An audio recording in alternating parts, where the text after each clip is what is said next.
ریحان اور مایا کی دوستی اسکول کے پہلے دن سے تھی۔ مایا شوق، چنچل اور زندگی سے بھرپور لڑکی، اور ریحان خاموش، احساس اور گہری آنکھوں والا لڑکا۔ ان کی دوستی سب کے لیے معمولی تھی، لیکن ریحان کے دل میں یہ دوستی بہت غیر معمولی تھی۔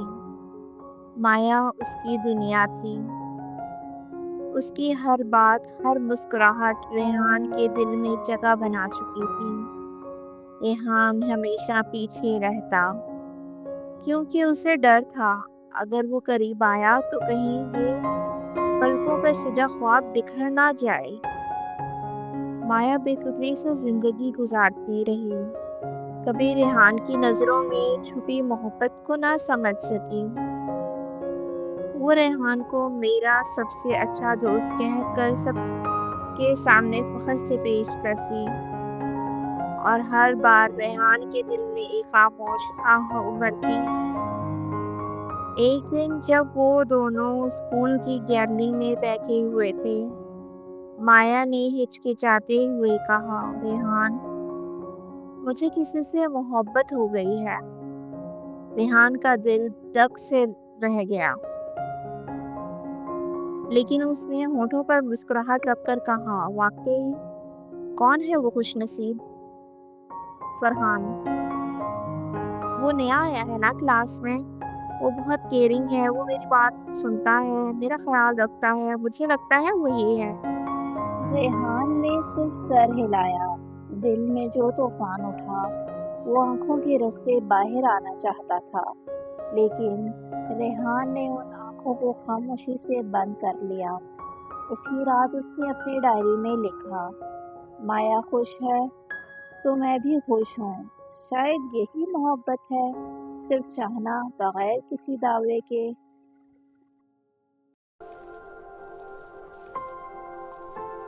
وہ خط جو کبھی دیا نہ گیا، پارٹ 2۔ مایا اور فرحان کی کہانی آگے بڑھتی گئی۔ اسکول ختم ہوا اور ریحان نے بھی کالج کا رخ کیا، مگر دل وہیں رہ گیا جہاں مایا کے کہکے گونجتے تھے۔ کئی بار ریحان نے چاہا کہ سب کچھ بتا دے، لیکن جب بھی وہ مایا کی آنکھوں میں جھانکتا، اسے وہاں اپنی جگہ نہیں دیکھتی۔ ایک دن ریحان نے فیصلہ کیا کہ وہ خط لکھے گا۔ خط میں اس نے اپنا دل کھول کر رکھ دیا، مایا، تمہیں دیکھنا زندگی کی سب سے خوبصورت عادت بن گئی ہے۔ تمہیں نہ پا سکوں تو بھی تمہارے قریب جینا چاہتا ہوں۔ تم خوش رہو، یہی میری دعا ہے۔ لیکن یہ خط کبھی نہیں دیا گیا۔ ریحان نے اسے بند لفافے میں رکھ کر اپنی ڈائری میں چھپا دیا۔ مایا کی زندگی میں ایک دن سب کچھ بدل گیا۔ فرحان نے شادی کی پیشکش کی اور اس کے گھر والے راضی ہو گئے۔ مایا نے خوشی خوشی ریحان کو خبر دی، ریحان، میری شادی ہو رہی ہے فرحان کے ساتھ۔ ریحان کی آنکھوں نے پلک جھپکنا بھول گئی، لیکن لبوں پر ایک پرانی مسکراہٹ آ گئی۔ تم بہت خوش رہو مایا، تمہاری خوشی ہی میری دنیا ہے۔ خاموشی کے بعد کا شور، پارٹ نمبر 3۔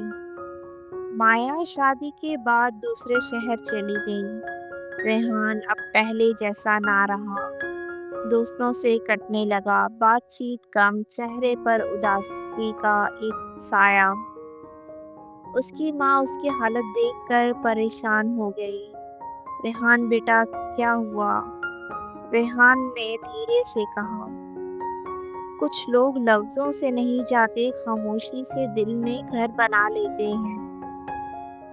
وہ روز اس بینچ پر بیٹھتا، وہی اسکول کے باغیچے والا، جہاں مایا اس کے ساتھ بیٹھا کرتی تھی۔ ایک دن اچانک شدید بخار میں مبتلا ہو گیا، اسپتال میں داخل ہوا، لیکن وہ کمزور ہوتا گیا۔ ڈاکٹرز نے بتایا کہ اسے اسٹریس اور ایموشنل ٹراما نے اندر سے کھوکھلا کر دیا ہے۔ لوٹ آنے والی خاموشی، پارٹ نمبر 4۔ ادھر مایا کی شادی شدہ زندگی بظاہر خوش تھی، لیکن فرحان اب وہ نہ رہا جو شروع میں تھا۔ کام، مصروفیات اور فاصلوں نے ان کے درمیان خاموشی ڈال دی تھی۔ ایک دن مایا کا بچپن کا محلہ دیکھنے کا دل چاہا۔ وہ اپنے پرانے اسکول گئی۔ درختوں کی خوشبو اب بھی ویسی ہی تھی، وہی پرانا بینچ، وہی پیپل کا درخت۔ وہاں ایک ننھی بچی بیٹھی تھی، وہ کچھ کھود رہی تھی۔ اچانک مایا کو اس بچی کے ہاتھ میں ایک پرانا سا ڈبہ نظر آیا۔ ڈبے میں ایک ڈائری تھی اور ایک پرانا سا خط۔ مایا کے ہاتھ کانپنے لگے۔ اس نے خط کھولا۔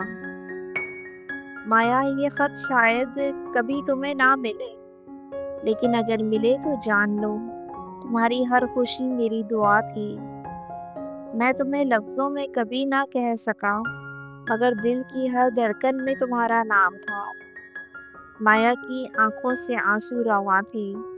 وہ روتے ہوئے زمین پر بیٹھ گئی، دل جیسے پاش پاش ہو گیا ہو۔ واپسی بہت دیر بعد، پارٹ نمبر 5۔ مایا سیدھا ہسپتال پہنچی، جہاں اسے پتا چلا کہ ریحان کی حالت نازک ہے۔ وہ اس کے پاس گئی۔ ریحان کی آنکھیں بند تھی، لیکن دل کی دھڑکن تیز تھی، جیسے اس کے آنے کا انتظار کر رہا۔ مایا نے ریحان کے ہاتھ تھاما اور پہلی بار اس کے کان میں کہا، ریحان، مجھے معاف کر دو، میں سمجھ نہ سکی۔ تم ہی وہ شخص تھے جو مجھے ہمیشہ چاہتے تھے۔ ریحان کی آنکھ سے ایک خاموش آنسو بہا اور اس کا دل تھم گیا۔ خاموشی امر ہو گئی۔ مایا ہر سال اس درخت کے نیچے جاتی، وہی درخت جہاں بے آواز محبت نے جنم لیا، اور وہیں ہمیشہ کے لیے دفن ہو گئی۔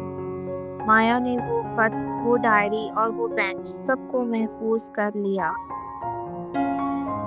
اور اب وہ بچوں کو کہانیاں سناتی ہے، خاموش محبت کی، جو کبھی کہیں نہ گئی، لیکن آج بھی دلوں میں سانس لیتی ہے۔